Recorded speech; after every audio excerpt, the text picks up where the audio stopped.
Have you ever looked up at the night sky, or down at a tiny ant marching on the sidewalk, and wondered, how did all of this begin? Not the universe, but life itself. How did a planet of rock, water, and gas give rise to something as complex and beautiful as you and me? Today, we're re-diving deep into one of the biggest mysteries in all of science. The origin of life. We're going on a journey back in time, about 4 billion years, to a young, chaotic Earth. To understand how simple, non-living molecules took the incredible leap to become self-replicating life. Let's set the scene. Imagine early Earth. It's not the calm, blue marble we know today. Volcanoes are erupting everywhere. The atmosphere is thick with gases like methane, ammonia, and water vapor. But there's very little oxygen. Oceans are a hot, chemical-rich soup, constantly bombarded by lightning and intense ultraviolet radiation from a young sun. Scientists call this the primordial soup. It sounds like a terrible place for a vacation, but it was the perfect laboratory for life's first tentative experiments. The first big question is, where did the building blocks of life come from? We're talking about amino acids, which build proteins, and nucleotides, which build DNA and RNA. In 1952, two scientists, Stanley Miller and Harold Urey, decided to test an idea. They built a closed system of flasks and tubes to simulate the conditions of early Earth. They filled it with water, methane, ammonia, and hydrogen, then zapped it with electric sparks to mimic lightning. What happened next was astounding. After just a week, the clear water turned a murky brown. When they analyzed it, they found several types of amino acids of fundamental components of proteins. The Miller experiment was a landmark. It showed that the basic building blocks of life could form naturally from simple, non-living chemicals under the conditions of early Earth. It proved that life's ingredients weren't some magical, rare substance. They could be cooked up right here. So, we have the ingredients, but a pile of bricks isn't a house, and a soup of amino acids isn't life. The next crucial step is polymerization. This is a fancy word for linking these small molecules, or monomers, together into long chains, called polymers. Think of it like stringing beads together to make a necklace. For life, the most important polymers are proteins, made from chains of amino acids, and nucleic acids, like DNA and RNA, made from chains of nucleotides. But how did this happen in a vast, watery, primordial soup?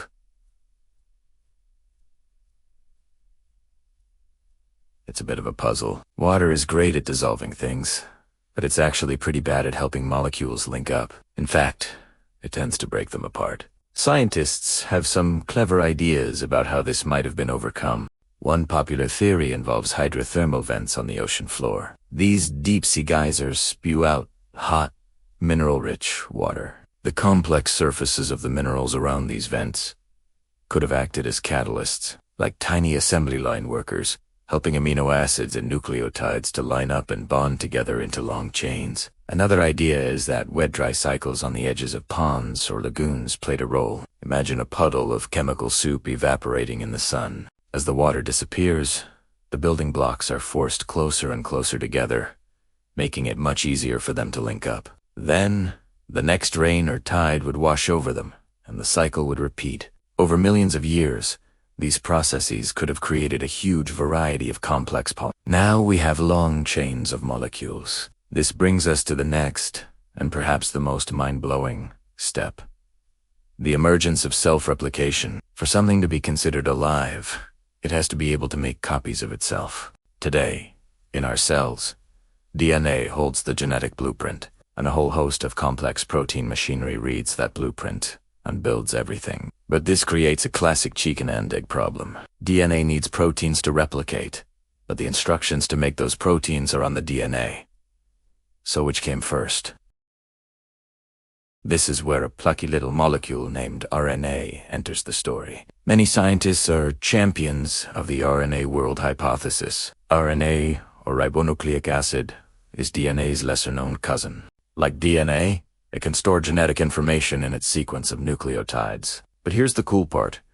RNA is also a ribozyme, meaning It can act like an enzyme. It can fold into complex 3D shapes and catalyze chemical reactions, just like a protein. So, RNA can both store the recipe and cook the meal. It solves the chicken and egg problem beautifully. In the RNA world, early life might have been based entirely on RNA. These versatile RNA molecules could have carried the genetic instructions and also acted as the machinery to copy themselves. They could have been the first self-replicating entities on Earth. Imperfectly, for sure. The copies wouldn't have been perfect, leading to mutations. But this is exactly what you want. These slight variations would be the raw material for natural selection. RNA molecules that were better or faster at replicating would make more copies.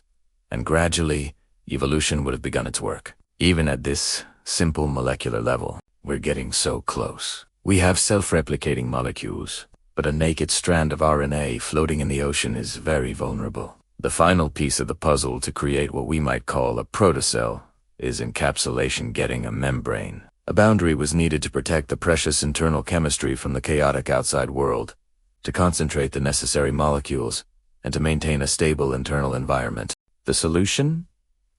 Lipids. Lipids are fatty molecules that have a special property. One end is attracted to water, and the other end is repelled by it. When you put lipids in water, they spontaneously arrange themselves into tiny bubbles, or spheres, called vesicles. The water-hating tails hide on the inside, forming a double-layered membrane, creating a tiny, enclosed compartment. It's a bit like a soap bubble.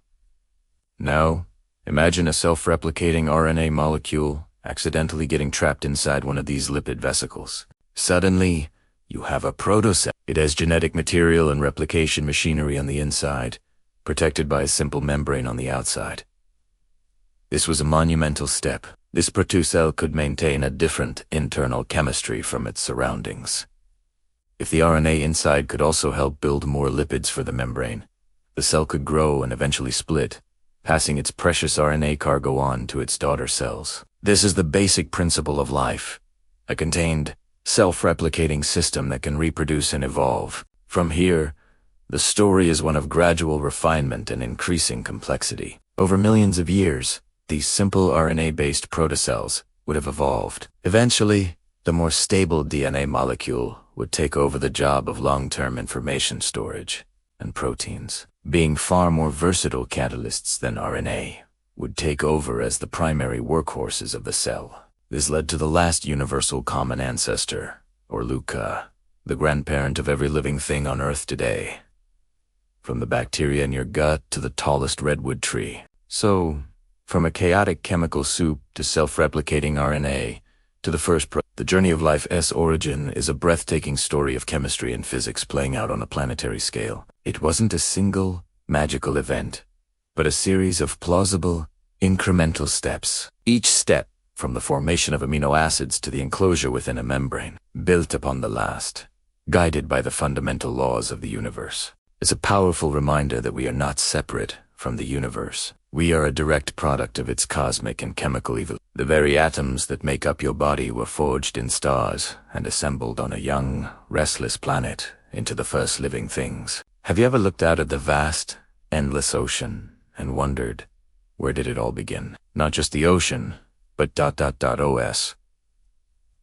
Life itself. It's one of the biggest questions humanity has ever asked, and the answer, as far as we can tell, lies buried deep in time, in the turbulent, alien oceans of a young Earth. Picture our planet 4 billion years ago. It's a world you wouldn't recognize. The sky is a hazy orange.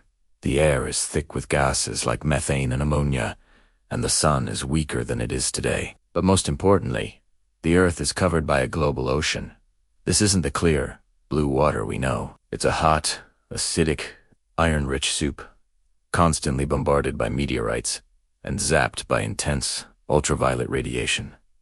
Since there's no ozone layer to protect the surface, doesn't sound very hospitable, does it? Yet, it was in this chaotic primordial soup that the first sparks of life were ignited. So, how do you go from a lifeless chemical soup to the first living cell? This is the mystery of abiogenesis.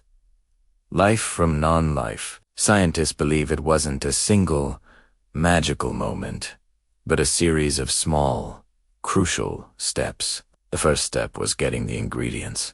The early Earth was a fantastic chemical factory. Simple molecules like water, carbon dioxide, methane, and ammonia were abundant. Energy was everywhere, too, from powerful lightning strikes crackling across the sky to the intense heat venting from deep-sea volcanoes. One of the most famous experiments trying to replicate this was the Miller-Urey experiment in the 1950s.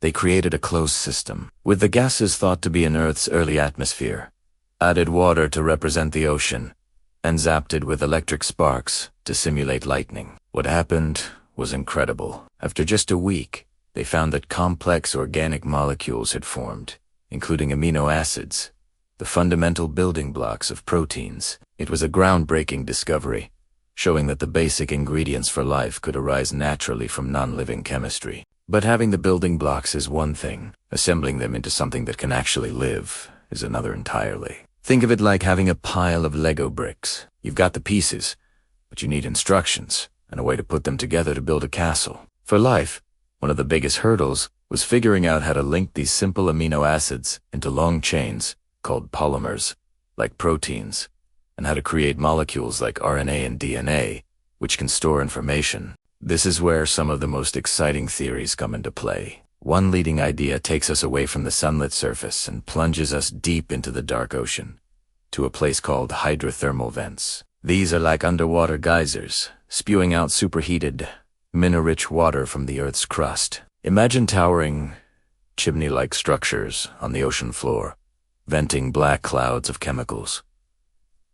These vents create a unique environment. They have steep temperature gradients and a rich supply of chemical energy, a perfect cocktail for complex reactions. The tiny pores and compartments within these vent structures could have acted as natural test tubes, concentrating the chemical building blocks and helping them link together into longer chains. It's like having thousands of tiny laboratories all working at once, trying out different chemical combinations. Some scientists believe these vents provided the perfect cradle for life, protecting the fragile, emerging molecules from the harsh UV radiation at the surface, and providing a constant source of energy and raw materials. Now we have complex molecules, maybe even the first simple proteins and strands of RNA. But we're still missing a crucial component. A container, a cell. Life as we know it needs a boundary, a membrane to separate its internal chemistry from the outside world. This is where lipids come in. Lipids are fatty molecules that, in water, naturally form spheres called vesicles. It's possible that these self-assembling bubbles trapped the early proteins and RNA, creating the first proto. These weren't true living cells yet. They were more like tiny chemical reactors, enclosed bubbles where the ingredients of life could be concentrated, interact, and become more complex. This was a critical step. Inside these protective bubbles, a new kind of chemistry could emerge, one that was distinct from the surrounding ocean. And then, perhaps the most miraculous step of all occurred. Somewhere, inside one of these protocells, a molecule emerged that could do something extraordinary. It could make copies of itself. Many scientists believe this first self-replicating molecule was RNA, not DNA. This is the RNA world hypothesis. Why RNA? Because RNA is incredibly versatile. Like DNA, it can store genetic information. But like a protein, it can also act as an enzyme, a catalyst that speeds up chemical reactions. So, a single RNA molecule could have potentially stored the instructions for life and carried out the chemical work needed to build it. Imagine an ancient RNA molecule that could not only replicate itself, but also help build the very vesicle it was contained in. This would be a game. A protocell that could replicate would have a massive advantage. It could create offspring, passing down its successful chemistry. This is the dawn of heredity, the dawn of evolution. From this point on, natural selection takes over. Protocells that were better at surviving, gathering energy, and replicating would thrive and multiply over countless generations. These simple systems would become more complex. RNA might have eventually outsourced its roles, with the more stable DNA taking over as the primary information storage molecule, and the more efficient proteins taking over as the main chemical workers. The simple lipid bubble would evolve into a sophisticated cell membrane, capable of controlling what comes in and out. Eventually, This led to the last universal common ancestor, or LUCA. LUCA wasn't the very first life form, but it's the most recent ancestor that all life on Earth today, from the smallest bacterium to the largest blue whale, including you and me, shares in common. By studying the genes that are common to all living things, scientists can piece together a picture of what LUCA might have been like. It was likely a single-celled organism, living in a hot, oxygen-free environment, probably near a hydrothermal vent, metabolizing chemicals like hydrogen and carbon dioxide for energy. From LUCA, the tree of life began to branch out, diversifying and adapting. For billions of years, life remained simple, mostly single-celled organisms floating in the oceans. But these tiny microbes were busy terraforming the entire planet. One group, the cyanobacteria, evolved a revolutionary new trick: photosynthesis. They learned to harness the power of sunlight to create energy, and in the process, they released a waste product, oxygen. This great oxidation event was a catastrophe for much of the early life that had evolved in an oxygen-free world. But it also paved the way for a new, more energetic form of metabolism, allowing for the evolution of larger, more complex life forms. The stage was set for the explosion of diversity that would eventually lead to plants, animals, fungi, and us. So, when you stand by the ocean, remember its incredible story. It's not just a body of water, it's our ancestral home. It was a chaotic, chemical laboratory that, through a series of remarkable steps over millions of years, transformed non-living matter into the first, fragile spark of life. From hydrothermal vents and lightning-zapped waters to self-replicating molecules and fatty bubbles. The journey from a primordial soup to LUCA is the greatest story ever told. It's the story of where we all come from. Thank you so much for joining me on this journey back to the dawn of life. If you found this as fascinating as I do, please hit that like button and consider subscribing for more deep dives into the mysteries of our universe. Let me know in the comments what you think. Where do you believe life began? Until next time, stay curious. Have you ever wondered about the moment our planet truly came alive? Not just with simple single-celled organisms, but with a dazzling, almost unbelievable explosion of complex life. We're going to journey back in time, over 540 million years ago, to a period that changed everything. The Cambrian explosion. Before this pivotal moment, life on Earth was, well, a bit bland. Imagine vast oceans populated mainly by microbial mats and simple soft-bodied organisms like the idea. They were the pioneers, for sure, but they were like the silent film era of life. The Cambrian explosion was when life went from black and white to full-color, widescreen, with surround sound. So, what exactly happened?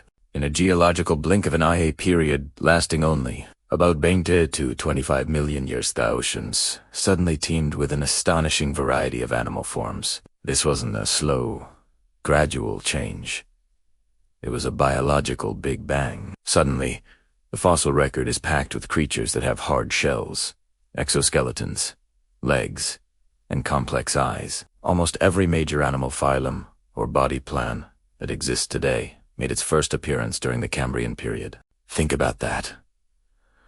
The basic blueprints for everything from insects to snails to even our own distant chordate ancestors were all laid down in this incredible evolutionary frenzy. One of the most iconic creatures from this era is the trilobite. You've probably seen their fossils. These arthropods were wildly successful, scuttling across the seafloor for millions of years. They had segmented bodies, complex jointed legs, and some of the first sophisticated compound eyes in the animal kingdom. They were the rulers of the Cambrian seabed, coming in all shapes and sizes, from tiny scavengers to larger predators. But the Cambrian seas were home to far stranger things than trilobites. Let's talk about the real weirdos, many of which were discovered in a fossil treasure trove called the Burgess Shale in Canada. Have you ever heard of hallucigenia? This creature was so bizarre that when scientists first found its fossils, they reconstructed it upside down and backwards. It looked like a worm-like creature walking on spiky stilts, with tentacles on its back. For years we couldn't even figure out which end was the head. It perfectly embodies the wild evolutionary experimentation that was happening. And then there was Anomalocaris, the abnormal shrimp. This was the apex predator of the Cambrian seas, a true sea monster of its time. Grown up to a meter long, it had two large, spiny appendages at the front for grabbing prey, a circular mouth with sharp plates, and large, stalked eyes that gave it excellent vision. It swam through the water, a formidable hunter in a world that had never seen anything like it. Anomalocaris was a clear sign that complex food webs, with dedicated predators and prey, were now firmly in place. Another Burgess Shale celebrity is Weewaxia. It looked like a scaly, slug-like creature covered in protective spines. It didn't have eyes or obvious limbs, but its body was armored, a clear defense mechanism against predators like Anomalocaris. This illustrates one of the key themes of the Cambrian, the evolutionary arms race. As predators evolved better ways to hunt, prey had to evolve better ways to defend themselves. This constant, back-and-forth pressure accelerated evolution at a breathtaking pace. So, what lit the fuse for this biological explosion? Scientists don't have one single answer, but rather a combination of fascinating factors that created the perfect storm for life to flourish. First, let's talk about the environment. Around the start of the Cambrian, oxygen levels in the atmosphere and the oceans were on the rise.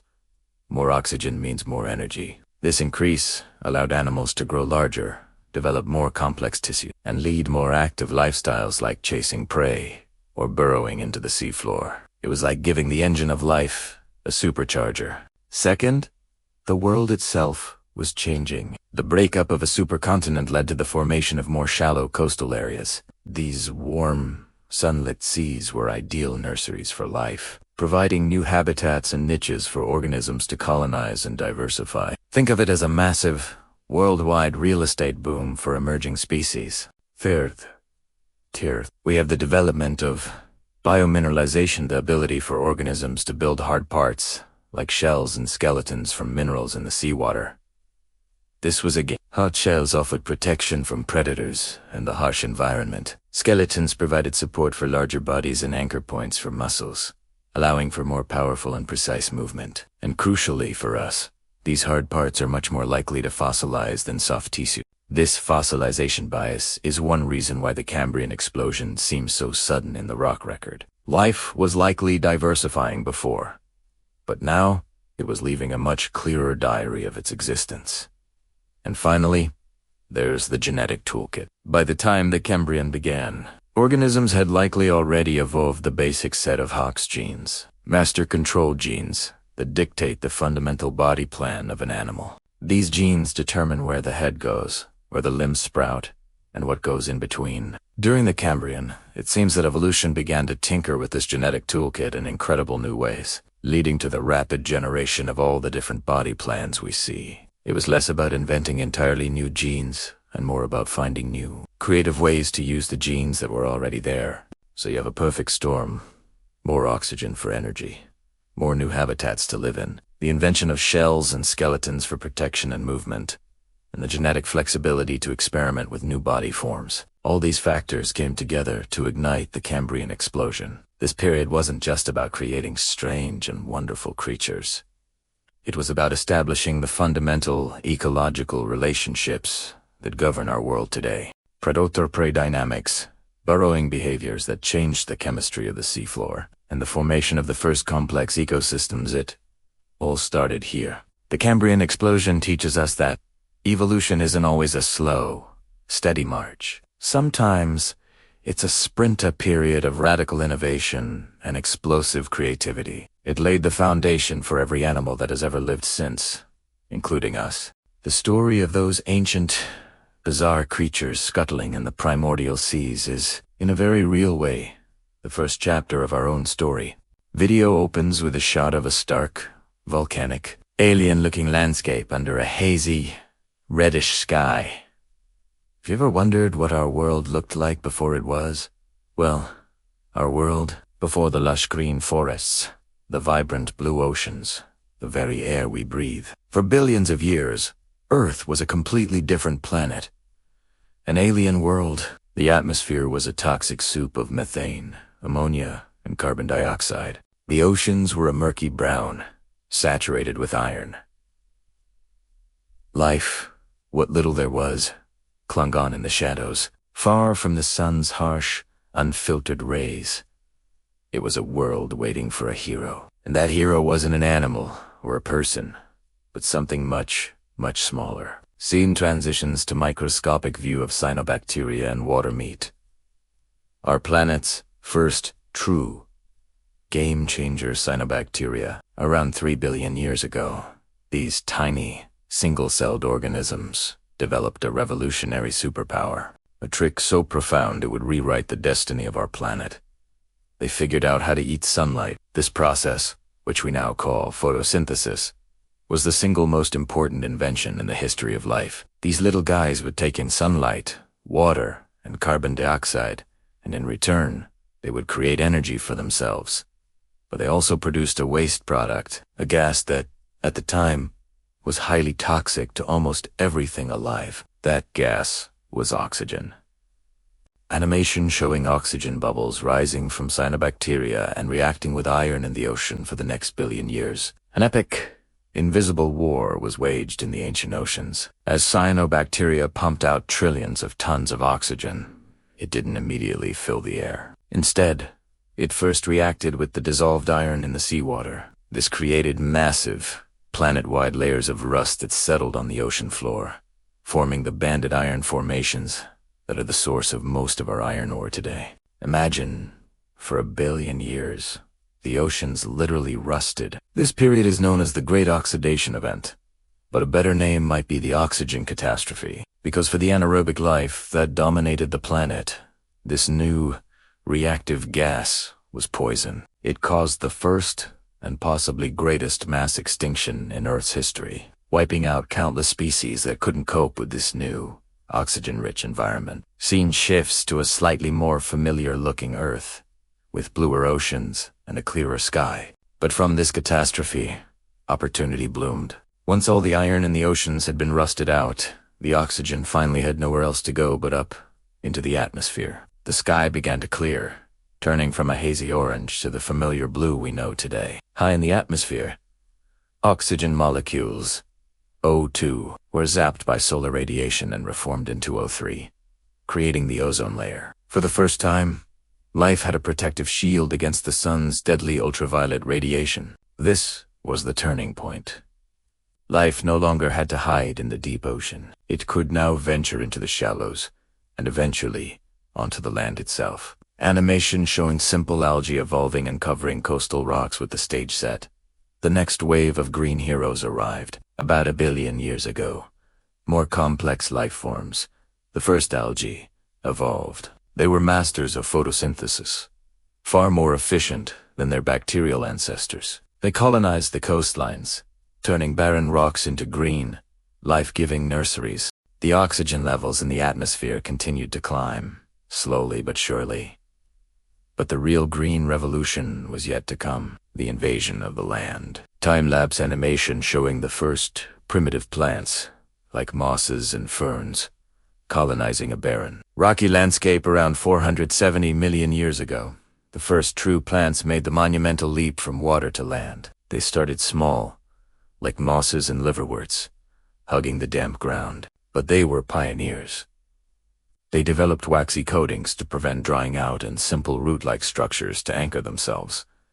And as they spread, they did something incredible. Their roots broke down rock, creating the very first soil. For the first time, Earth had a living, breathing skin. Following them came the ferns, which developed vascular systems internal, plumbing allowing them to grow taller and transport water, reaching for the sky and competing for sunlight. Scene transitions to a lush, Carboniferous forests filled with giant ferns and early trees. This brings us to one of the most incredible periods in Earth's history.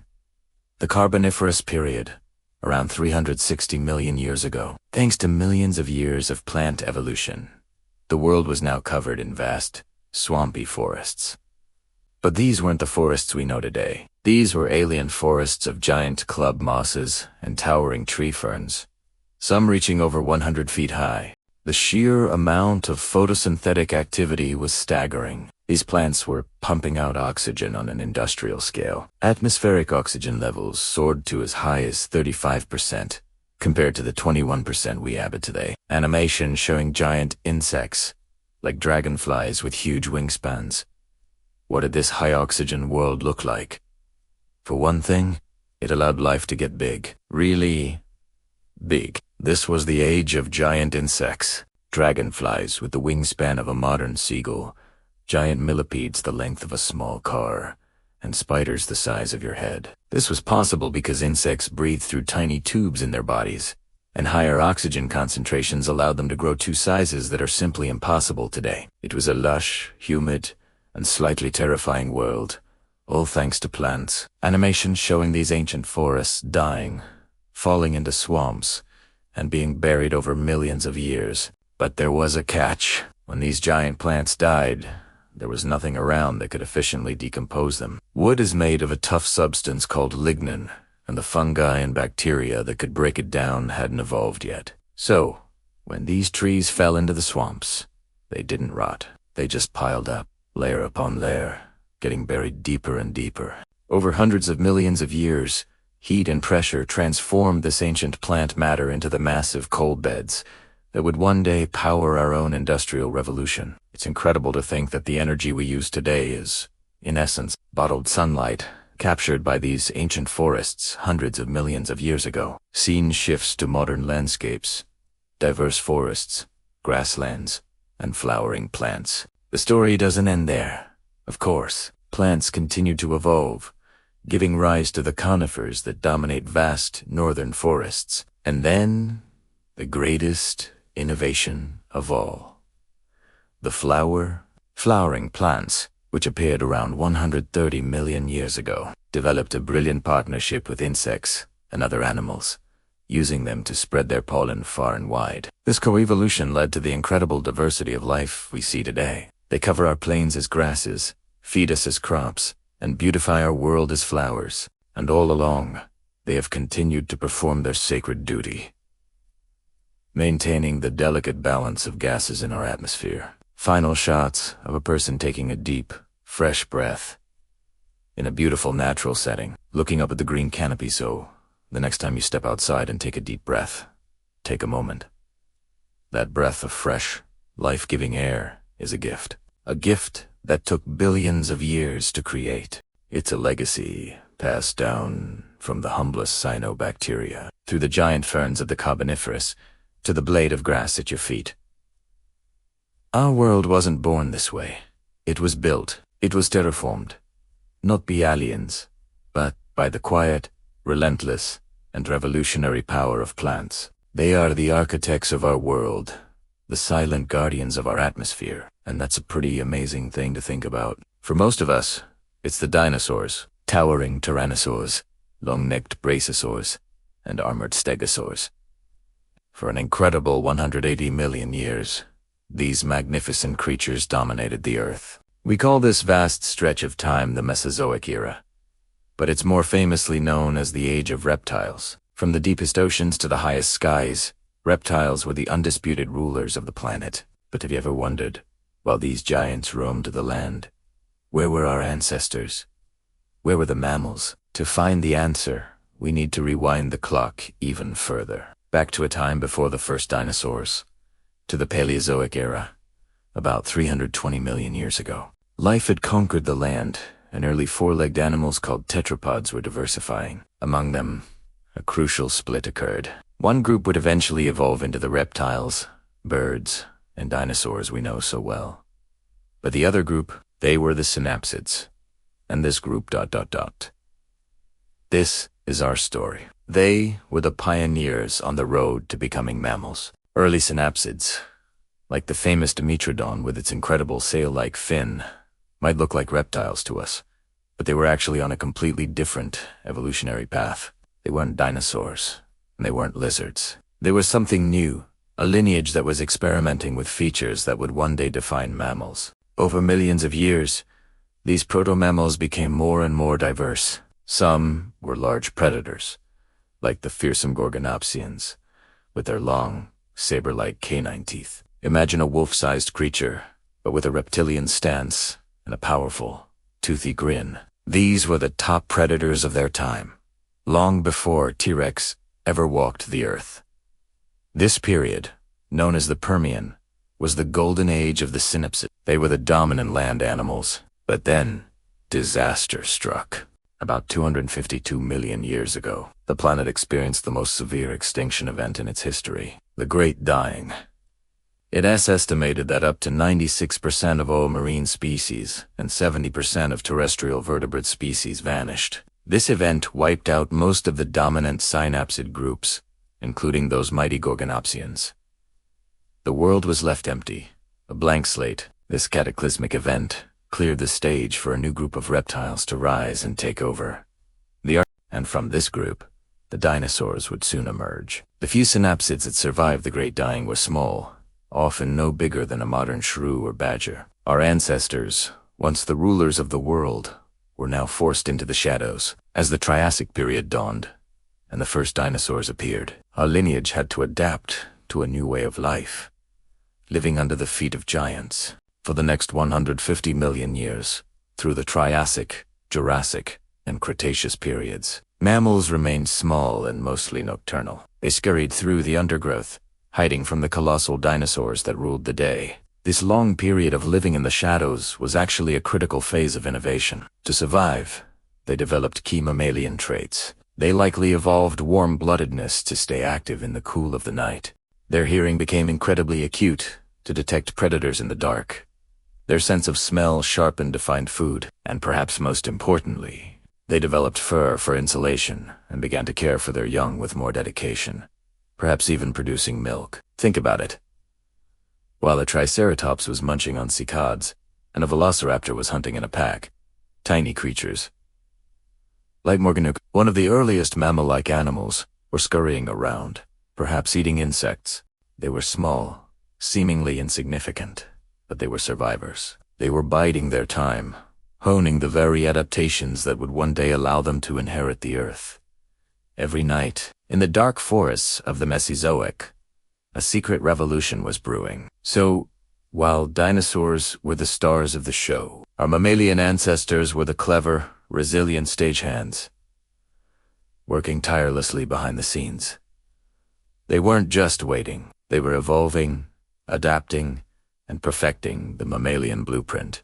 They were laying the groundwork for the future, and that future was about to arrive with a bang. Then, 66 million years ago, the sky fell. A massive asteroid, estimated to be 6 miles wide, slammed into the planet near what is now Mexico's Yucatan Peninsula.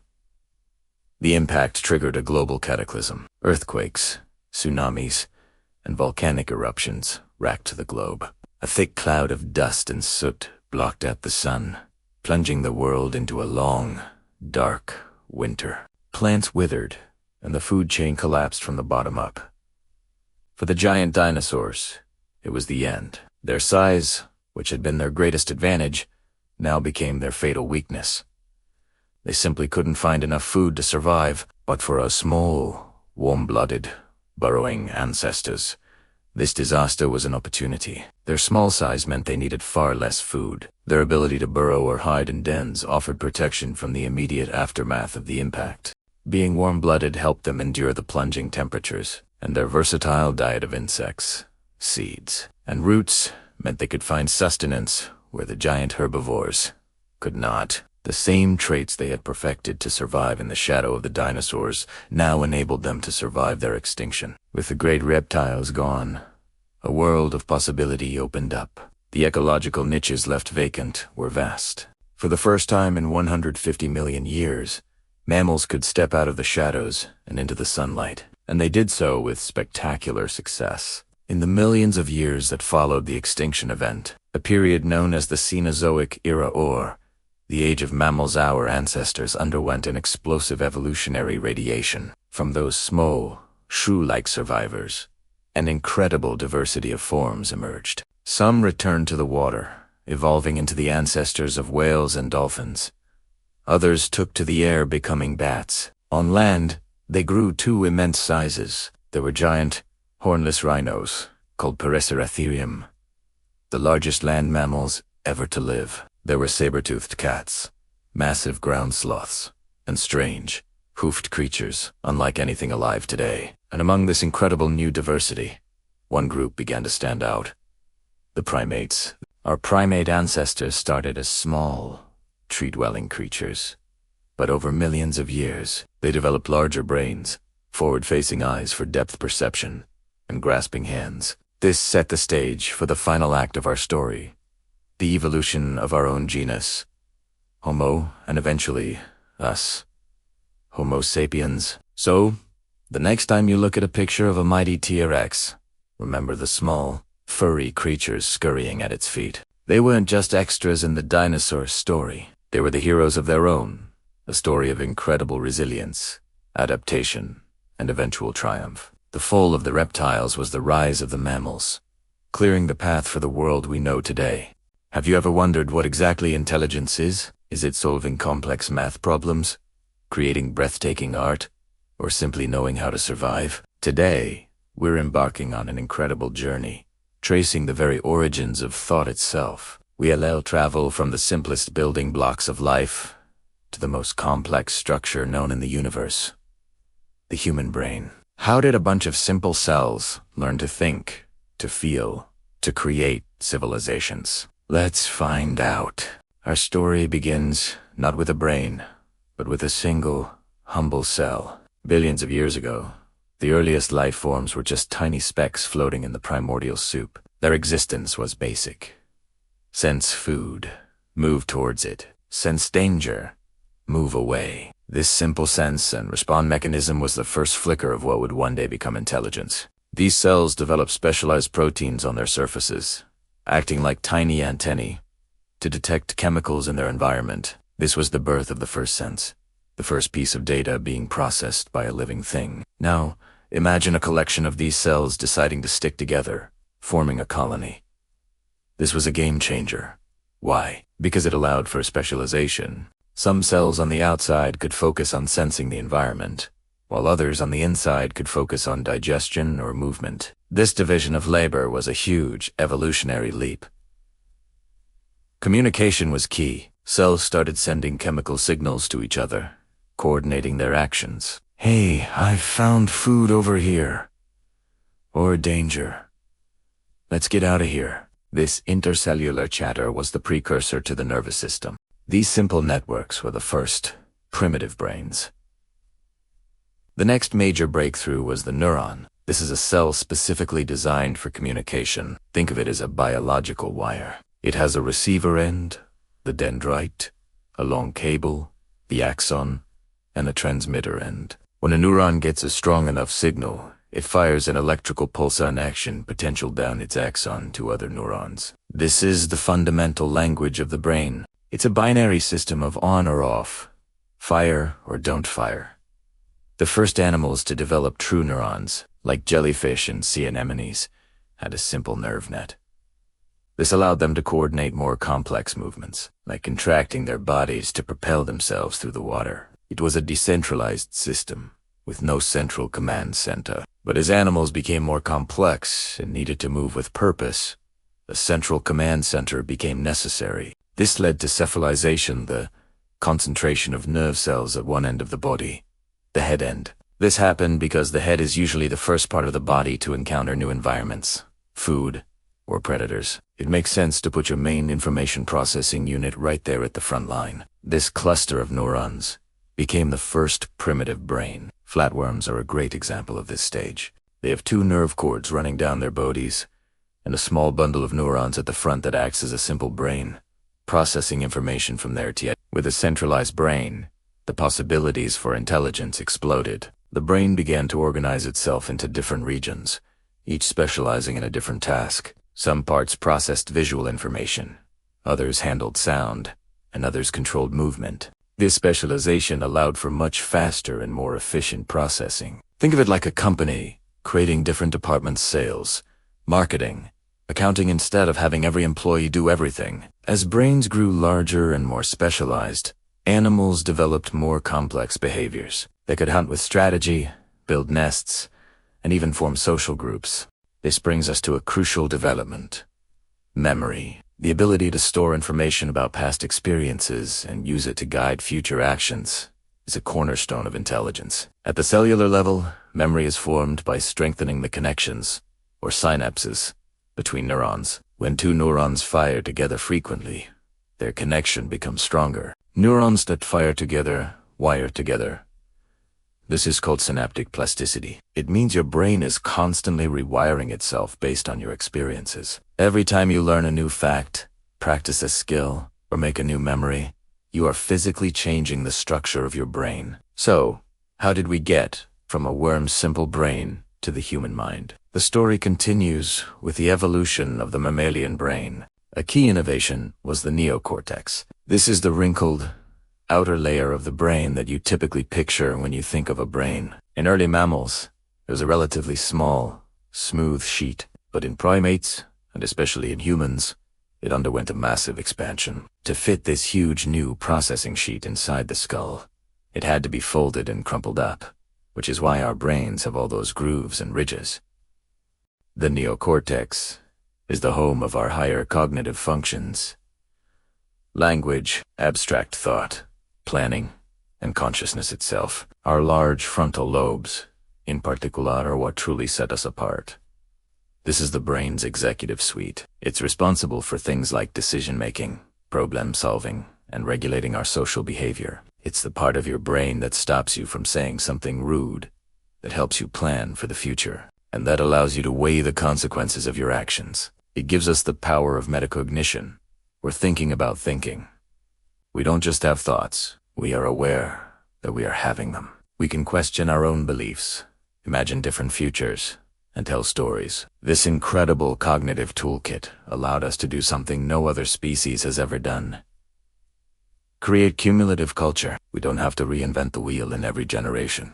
We can learn from the discoveries of those who came before us, build upon them, and pass that knowledge on. This is made possible by our most powerful tool: language. Language allows us to share complex, abstract ideas with incredible precision. It's the ultimate software for our biological hardware, allowing us to build societies, create science, and explore the universe. So, the birth of intelligence wasn't a single event. It was a gradual, step-by-step process unfolding over billions of years. It started with a single cell, sensing its world, progressed to neurons, chattering in a network, evolved into centralized brains that could learn and remember, and finally culminated in the human brain, a structure so complex it has begun to question its own existence. From a simple sense and respond reflex to pondering the mysteries of the cosmos, it's all built from the same basic components: neurons firing in intricate, ever-changing patterns. Our minds are a testament to the incredible power of evil. Thank you so much for joining me on this journey through the history of thought. It's a truly mind-boggling story, isn't it?